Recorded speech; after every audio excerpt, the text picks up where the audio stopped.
Hey guys, welcome to my brow tutorial. So I've been holding off doing this tutorial for quite some time just because my brow game is not strong, you guys. It's not, at least not naturally.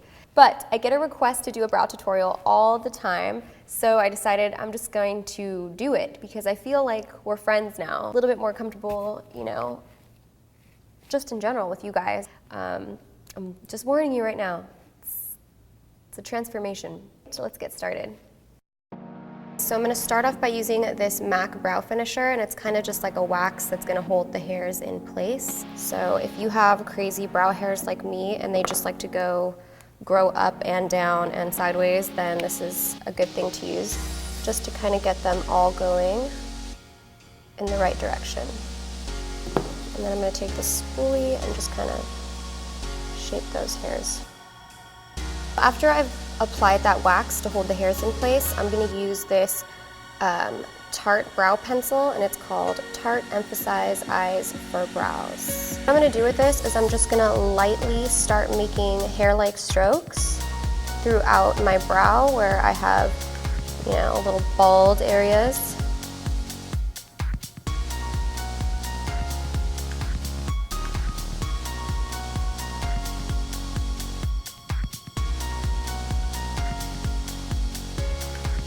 And like as I go, I kind of brush through just to make sure it stays blended and there's no buildup of color anywhere.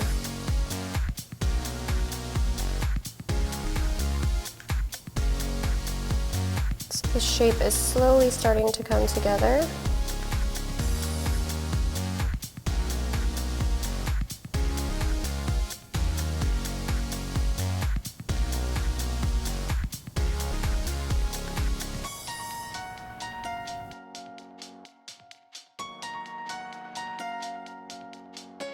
So as you can see, the shape is starting to build, but because I have very little hair here, the pencil just isn't gonna cut it. It's gonna look a lot lighter in this area. So I'm gonna go ahead and switch tools.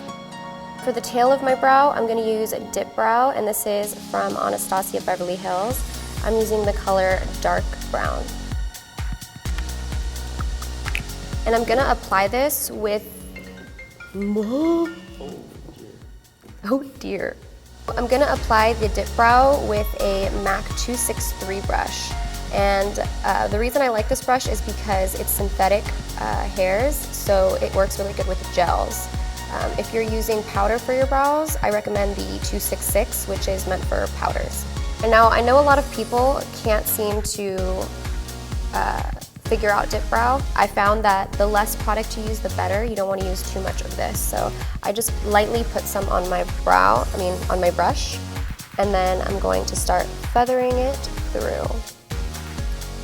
And what I do first is I kind of just outline my brow.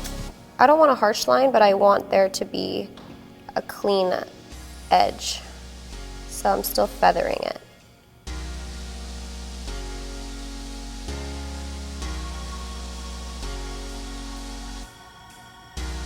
And I barely have any of that Dip Brow on my brush.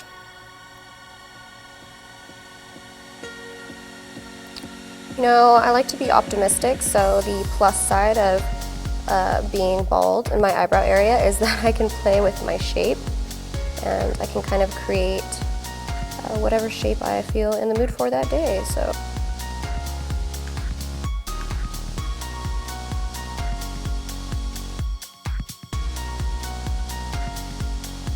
So now that I have my shape and it's nice and drawn on there, I'm gonna just take that Dip Brow and start making feathering strokes to kind of make it look more full and hair-like in these areas.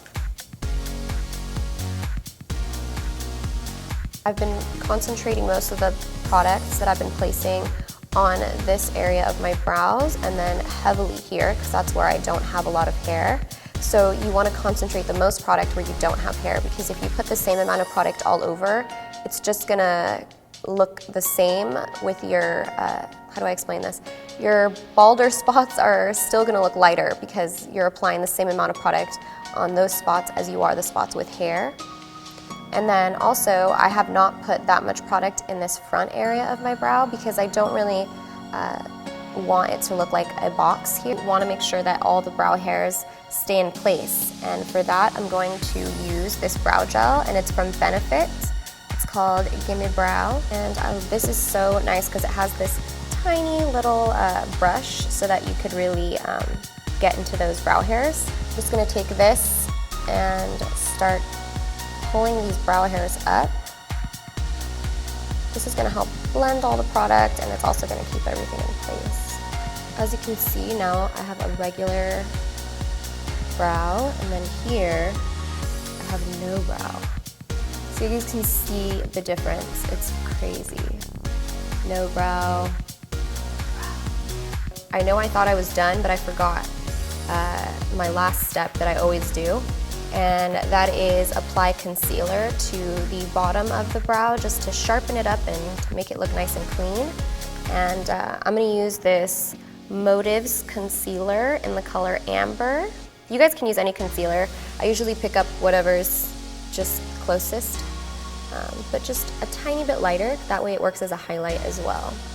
Some people like to carve out the top of their brows, but I don't really do that. For some reason it just doesn't work for me. It just doesn't look right. I've tried it before. All right, so I'm gonna take a little bit of that concealer on a flat brush, and this is a Makeup Geek mini concealer brush. It's perfect for this application. All right, so I'm just gonna take this and slowly run it under the brow.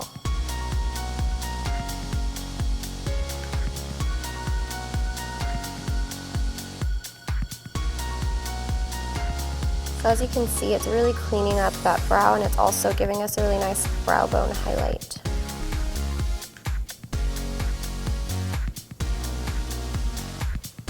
Boom.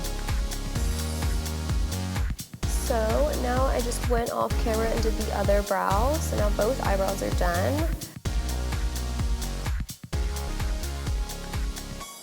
All right guys, so that was the brow tutorial. And I know it was pretty shocking. I know. I'm like a brow ninja. I just realized after I filmed this video that, you know, I'm kind of a ninja. I'm kind of a ninja. Yeah, so anyways, everyone has imperfections. Embrace what you got and, you know, just work it out. If you don't have a lot of eyebrows, this just goes to show that you could definitely work it out. If you plucked your eyebrows a lot in junior high, like most people did, it's okay. I understand. That's what this video is here for. If you guys liked this video, give it a thumbs up, and please subscribe if you haven't already. And I'll see you guys in my next video. Bye.